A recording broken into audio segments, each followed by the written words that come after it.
Bonjour, morning brief du 20 juillet 2017, des marchés baissiers, aussi bien sur la bourse de Casa que sur la bourse de Tunis. On commence par le Mazi qui a perdu sur la séance d'hier 0,49%, plus 4,96% depuis le début de l'année. Les volumes étaient à 148 millions de dirhams, dont Tejari Wafé 41 millions, Cosumar presque 37 millions de dirhams. Côté os, Naql plus 3,40%, SBM plus 2,98%.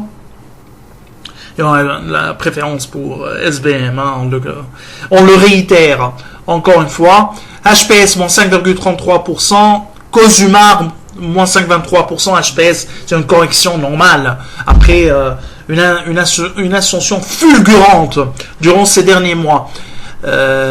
Alors côté actualité, Aluminium du Maroc détient directement, annonce qu'elle détient directement 51% du capital. Directement ou indirectement, elle est à 51,16% du capital de Afrique Industries. Hein, j'ai pas dit, mais Afrique Industries. Afrique Industries. Donc avec groupe l'Alami Holding, elle détient 51,16% du capital de Afrique Industries.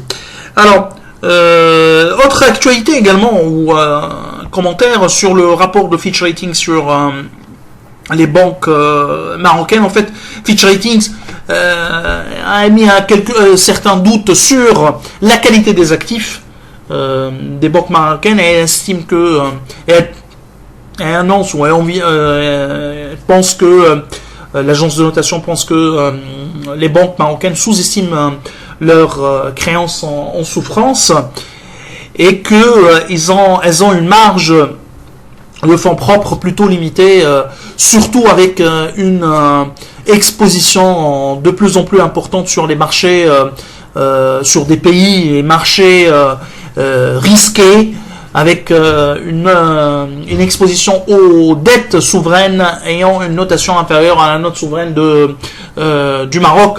Alors, nous, d'une manière générale, on est sur cette vision pour les banques. On pense que l'effet de mode des années 90 et début 2000 sur les grosses banques avec des implantations partout, surtout dans des marchés risqués, est devenu très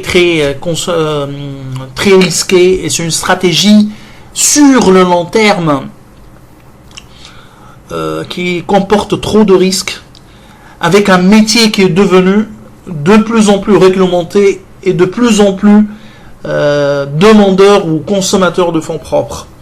Donc il faut faire très attention aux implantations étrangères africaines dans le cas d'espèce des banques marocaines, parce que ça consomme énormément de fonds propres, et la rentabilité n'est pas aussi garantie, surtout avec la volatilité des monnaies, donc les devises des monnaies locales. Donc il faut faire très très attention. D'ailleurs, nous, on pense que même également pour les banques tunisiennes, la qualité des actifs des banques tunisiennes ne reflète pas la réalité économique du pays, hein, mais plus que les banques tunisiennes. Hein, les banques marocaines sont beaucoup plus solides par rapport aux banques tunisiennes, et ont des fonds propres plus confortables, même si les marges en termes de fonds propres pour les banques marocaines sont de moins en moins importantes, et probablement il y aura un plan de recapitalisation dans les 2 années à venir, si elles continuent dans leur stratégie de croissance externe en Afrique subsaharienne. Alors, Tunisie, tu as l'index, la correction se poursuit sur le marché pour le marché action tunisien. On est à moins 0,07% pour l'indice. Côté hausse, c'est UBCI qui affiche une hausse de 4,49%, Office Place plus 3,88%, Servicom plus 2,76%. Côté baisse, STB lâche 3,20%, UADH recule de 2,77%, et Landor de 68%. Alors, Pour ce qui est des volumes, le titre le plus échangé, c'était SFBT, 305 000 dinars, et Telnet, suivi par Telnet, 268. D'une manière générale, les volumes sont faibles. 1 milliard, 1 million 8 sur le marché central, ce qui est sur le marché marché central et marché alternatif, c'est-à-dire sur la cote. C'est très faible, hein, mais c'est un volume typiquement de la saison, typiquement estivale, disons. Il correspond à la saison de l'été. Alors, les indicateurs d'activité, on commence un peu par les banques. En détail, vous allez trouver sur le site nos commentaires. Et également, on serait ravis de vous entendre pour nous poser des questions sur les indicateurs d'activité par banque ou sur un commentaire par actif, par société ou par actif établissement bancaire. Alors d'une manière générale, il y a une hausse, confirmation de la hausse du PNB. La croissance se poursuit pour les plus importantes banques, celles qui ont déjà publié, mais le ratio dépôt sur crédit est également sous pression, on continue d'être sous pression. Et ça, c'est pas une bonne nouvelle pour l'économie, parce que les banques seront tôt ou tard obligées de réduire leur appétit, de freiner leur appétit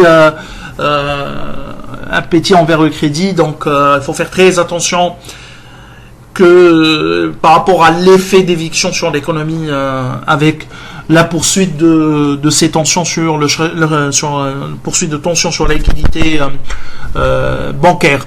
Alors, l'ATL, et là sur le leasing, c'est un peu sur la surprise. Il y a eu recul du PNL, du produit net de leasing, sur le deuxième trimestre. Sur l'ensemble du semestre, il y a encore une hausse suite à un très bon premier trimestre en glissement annuel, hein. Mais le PNL a reculé sur ce deuxième trimestre. Alors, magasin général, un chiffre d'affaires en repli de 0,4%. Je parle du deuxième trimestre, stable sur l'ensemble de ce premier semestre, mais et ça confirme un peu le retail, le pouvoir d'achat est vraiment sous pression en Tunisie. Alors Sotrapil, de très bons chiffres, hein, pour Sotrapil. C'est une croissance importante des revenus durant ce premier semestre. On est sur une augmentation de total revenu de plus de 20% à 6,6 millions de dinars, à 6,657 dinars. Donc ce sont des bons chiffres. Nous, on est très positifs sur Sotrapil. On pense que c'est l'activité la plus récurrente et la plus stable que la cote pourrait offrir, hein, la cote de la BVMT. Sotuver, il y a une croissance des ventes durant ce deuxième trimestre, une croissance importante à deux chiffres, 25,5% pour le deuxième trimestre. On est à 22,1% pour le premier semestre.